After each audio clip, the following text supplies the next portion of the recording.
Shalom saudaraku, salam sejahtera dalam kasih Kristus. Jumpa lagi dengan saya, Didi Tuli. Kita akan belajar berapologetika bersama-sama di channel ini.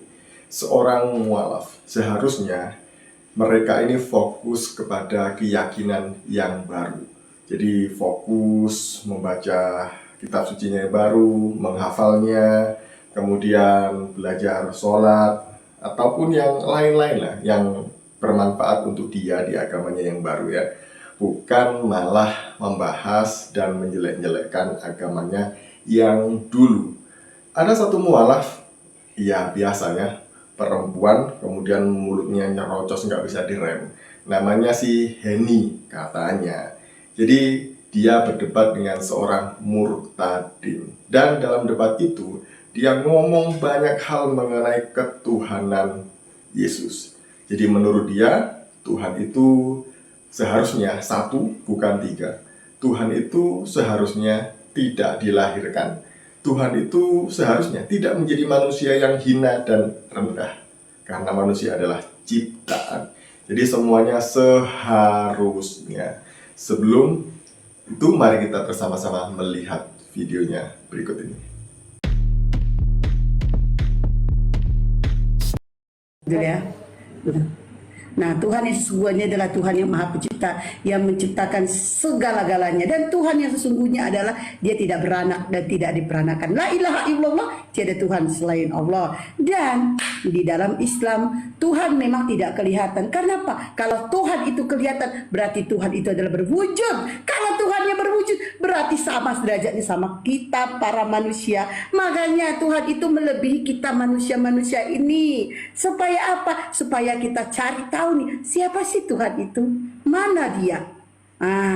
Jadi Tuhan itu adalah Tuhan yang maha kuasa, yang maha mulia, dan yang maha suci. Kemahasucian Tuhan tidak akan dikeluarkan dari kelamin manapun. Kemahasucian Tuhan, Dia tidak akan menghinakan dirinya untuk menjadi apapun. Karena apa? Karena tidak ada yang sebanding dengan Tuhan. Karena Tuhan itu benar-benar suci. Dia tidak akan kotor, suci. Nah, kalau kita mengetahui, oh ternyata Tuhan kita seperti itu, ternyata Tuhan kita seperti ini, nanti kemanusiaan kita akan menghayal, wow begitu tampannya Tuhanku, wow begitu kerennya Tuhanku. Dia akan menghayal dan berhalusinasi. Maka untuk mencari tentang Tuhan itu, dia tidak akan ada hasrat lagi. Kenapa? Karena dia sudah tahu Tuhannya.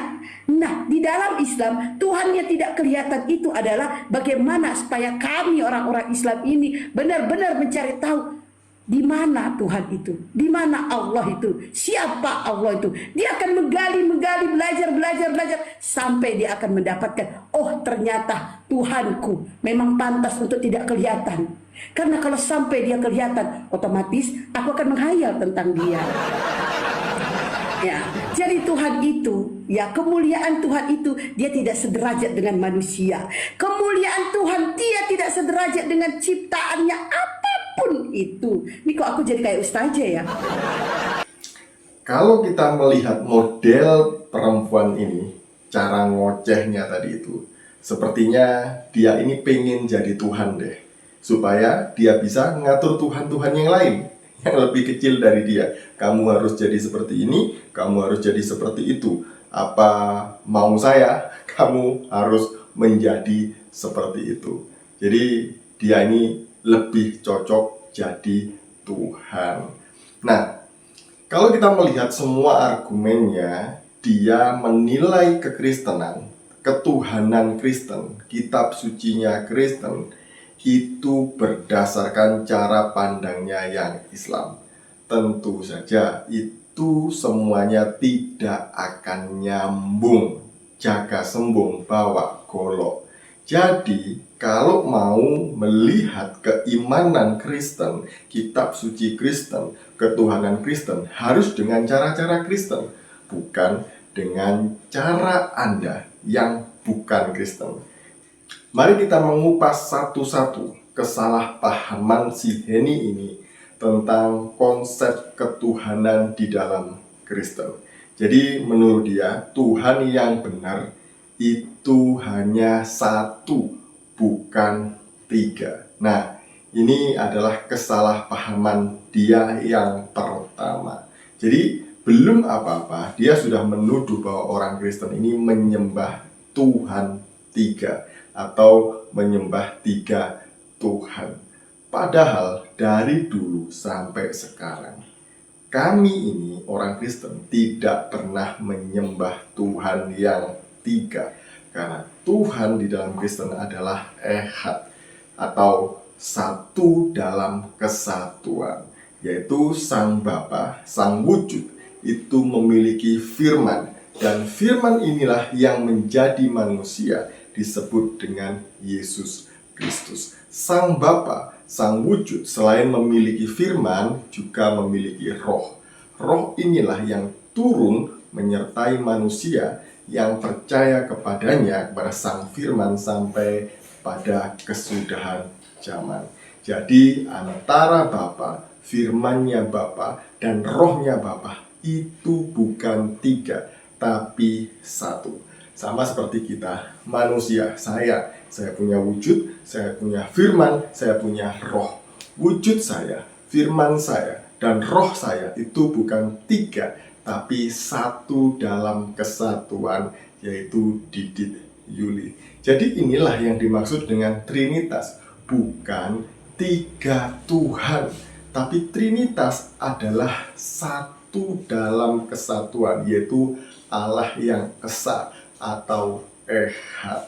Nah, mengenai Allah yang menjadi manusia, yang menurut dia tadi tidak mungkin Tuhan itu dilahirkan. Ya, karena Tuhan menjadi manusia, maka dia harus dilahirkan melalui seorang perawan. Bukan seperti kita pada umumnya begitu ya, yang bapak dan ibu menikah, campur, kemudian jadilah anak. Tidak. Tapi ini benar-benar dari seorang perawan yang suci. Dia lahir dari perantaraan Roh Kudus. Jadi Sang Firman menjadi manusia itu tidak sama dengan manusia pada umumnya.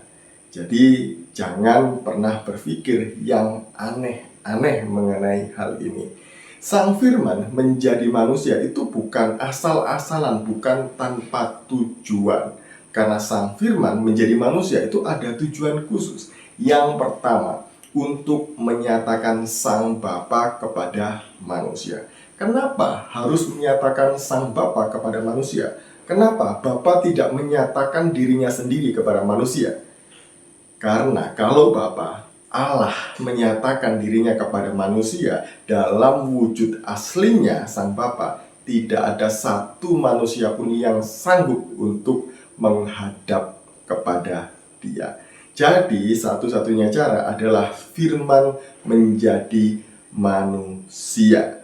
Jadi kita melihat di dalam Yohanes pasal yang ke-14 ayat yang ke-5. Kata Thomas kepadanya, "Tuhan, kami tidak tahu kemana engkau pergi. Jadi bagaimana kami tahu jalan ke situ?" Kata Yesus kepadanya, "Akulah jalan dan kebenaran dan hidup. Tidak ada seorang pun yang datang kepada Bapa kalau tidak melalui aku.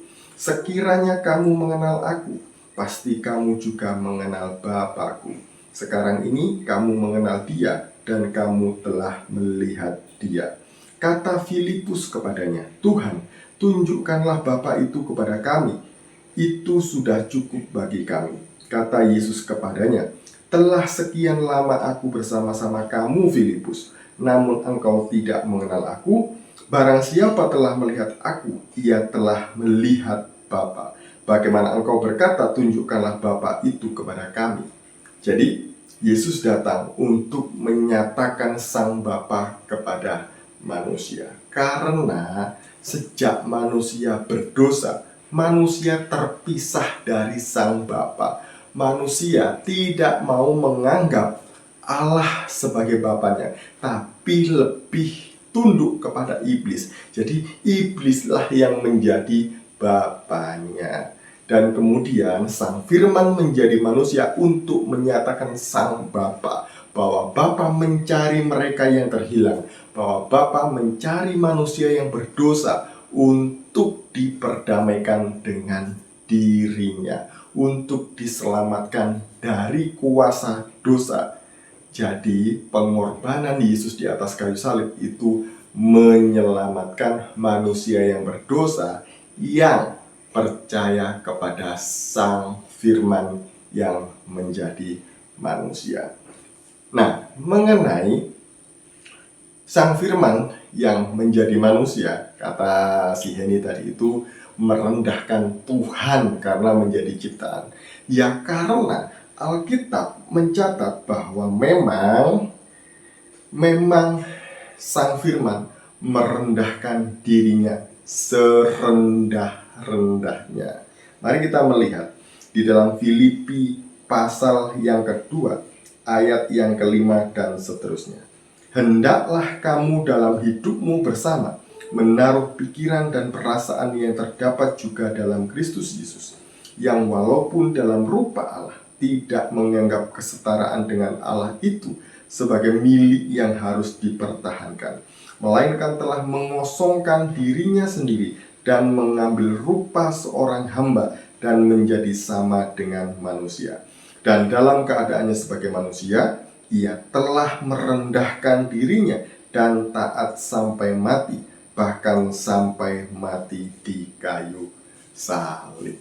Jadi ketika Sang Firman berkenosis, mengambil wujud manusia, dia itu sedang merendahkan dirinya serendah-rendahnya. Dia sedang mengosongkan dirinya.